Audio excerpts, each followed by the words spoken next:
Texas Tech had a busy yet productive weekend on the recruiting trail, landing 3 transfer portal targets. Who are they and what are their skill sets? Plus, a look at the early projected tight end group and the latest portal team rankings.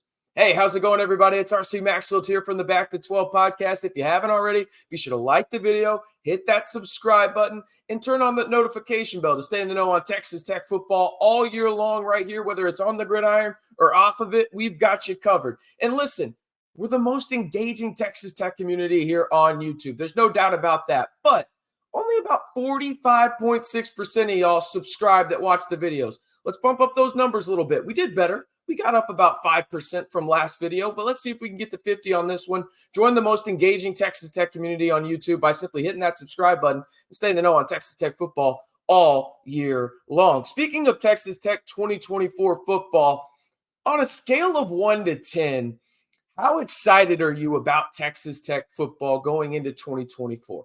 Okay, are you drinking the Kool-Aid yet? Because I know last year didn't live up to expectations. Everybody had them as, well, not everybody, but some people had them as a dark horse to win the Big 12. That obviously didn't come to light. They ended the year well, and, well, they've done that the past couple years with Joey McGuire as head coach. But on a scale of 1 to 10, how excited are you about Texas Tech football going into 2024? All right, let's talk about the latest Texas Tech commits, and we will start with the first one, and that was Nevada defensive tackle James Hansen. Stands at 6'2", 307, has 1 year of eligibility remaining. He started all 12 games for the Wolfpack in 2023, totaled 18 total tackles, 4.5 tackles for loss, 1 sack, and had a pass breakup as well.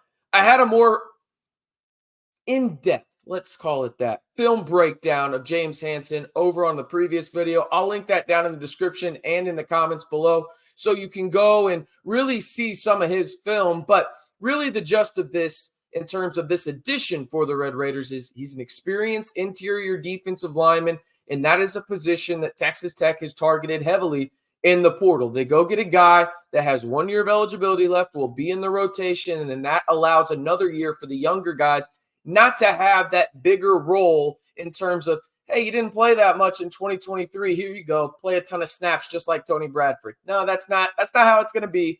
They're going to really rotate guys in there, and that's what you need when it comes to the interior of the defensive line, and that's what James Hansen is. He is a valuable, experienced rotation piece on the interior of the Texas Tech defensive line in 2024. All right, the next one.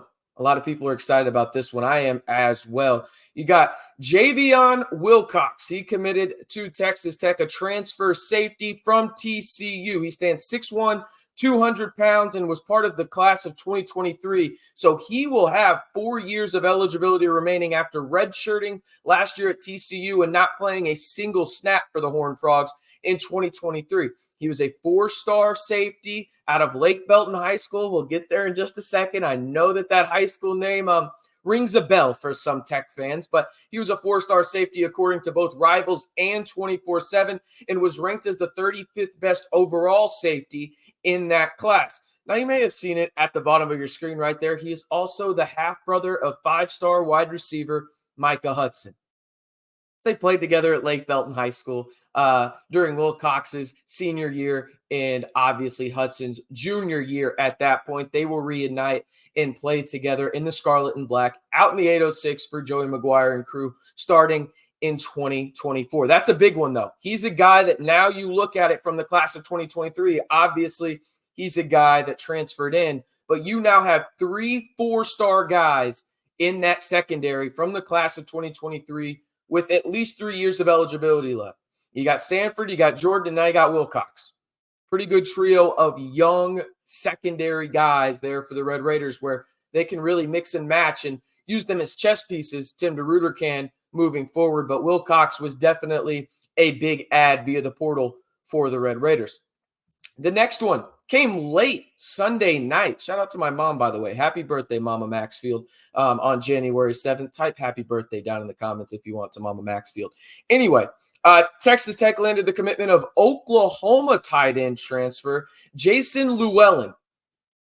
This is an interesting one, and we'll talk about the tight ends a little bit more here in just a second. But Llewellyn is 6'5", 255, and will have 3 years of eligibility left. He redshirted last year after playing 10 games his true freshman season, mostly on special teams, and really is that reserve tight end role for the Sooners in his first year in Norman. He's an Alito, Texas native. Some people will get triggered by that in the comments. I know I saw some on Twitter that were like, Alito, ugh, I don't really have a preference towards it. Anyway, 4-star recruit out of the 2022 class. He is a big body tight end who is not afraid to block in the run game, but also has a solid route tree. Think of a Mason Tharp type route tree. Tharp is a little probably more developed, rightfully so. He's been in college longer when it comes to his route tree, but it's similar to that.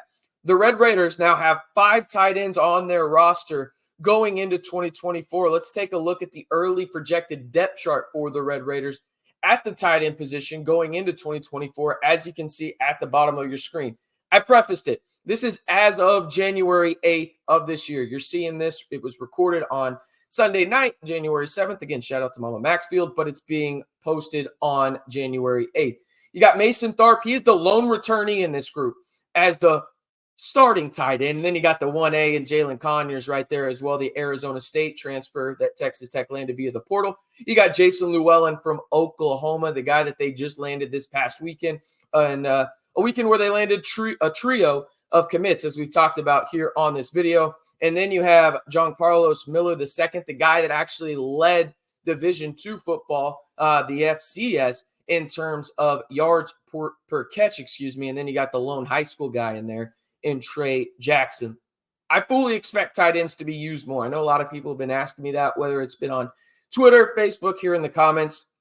The offensive line will be much improved, I think, in 2024. And I don't think that's a shock. They went out and addressed it in a major way, landing 2 of the best guards in the portal in Scurry and Carter. Scurry from Toledo, and then Javeon Carter from Memphis. They also got a couple of tackles that could potentially start on the left side as Ty Buchanan shifts to the right tackle spot and Caleb Rogers most likely moves into center. Those tackles on the left side are Porcher, and then you've got Rodriguez as well from Saddlebrook, Community College in Rodriguez, and then you got the Middle Tennessee State transfer in Porcher as well. So I think that they'll be better up front. There will obviously be some other guys in the mix as well for the offensive line at some of those positions, but that allows you to actually use your tight ends in the passing game and really use them in a way that you didn't get to last year because you had to use them as an extra blocker on the offensive line because you were struggling so much. So I think you'll see more Mason Tharp, Jalen Conyers, Llewellyn as well, even some John Carlos Miller in the vertical passing game for the Red Raiders, specifically in the middle of the field. And that may open things up even more for guys like Micah Hudson, John Kelly, Caleb Payday Douglas. Did you think there was going to be a Back to 12 podcast video with me out saying the nickname Caleb Payday Douglas? Of course not. They got to meet the quota for the year, people. But let's move in to the transfer portal rankings as it currently stands right now. Again, this is as of January 7th, 2024. You're going to notice one that is a little bit different from the others, but 24/7 Sports has the Red Raiders as the 15th best portal class, 4th in the Big 12 behind Colorado, TCU, and Arizona State. Rivals has Texas Tech as the 10th best portal class in the country, 3rd in the Big 12, behind only Colorado and Arizona State. Colorado, by the way, is either 1 or 2. It just depends on what site you're looking at. The one that's a little different here. On 3, Texas Tech comes in as the 30th best portal class. A little low if you ask me, but they also haven't added some guys on there, it looks like. They are currently the 5th best portal class, are the Red Raiders in the Big 12 right now, according to On 3, behind Colorado, UCF, TCU, and West Virginia. As we all know, these ranking sites, different algorithms, all that kind of stuff, we get it.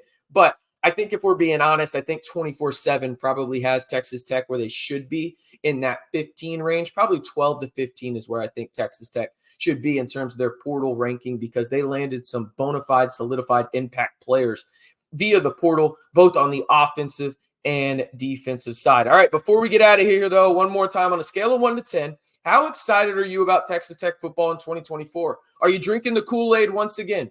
Just simply let me know by a number 1 being I'm not excited at all, RC. 10, this is the most excited I've ever been about Texas Tech football. RC, what the hell are you talking about? Well, just let me know down on the pinned comment below. And one more time, if you haven't already, be sure to like the video, hit that subscribe button, and hit that notification bell to stay in the know on Texas Tech football, not only on the gridiron, but off of it. We'll be talking about Texas Tech football all offseason long, whether that's spring camp, fall camp, and everything in between. We've got you covered right here on the most engaging Texas Tech community on YouTube in the Back to 12 podcast channel.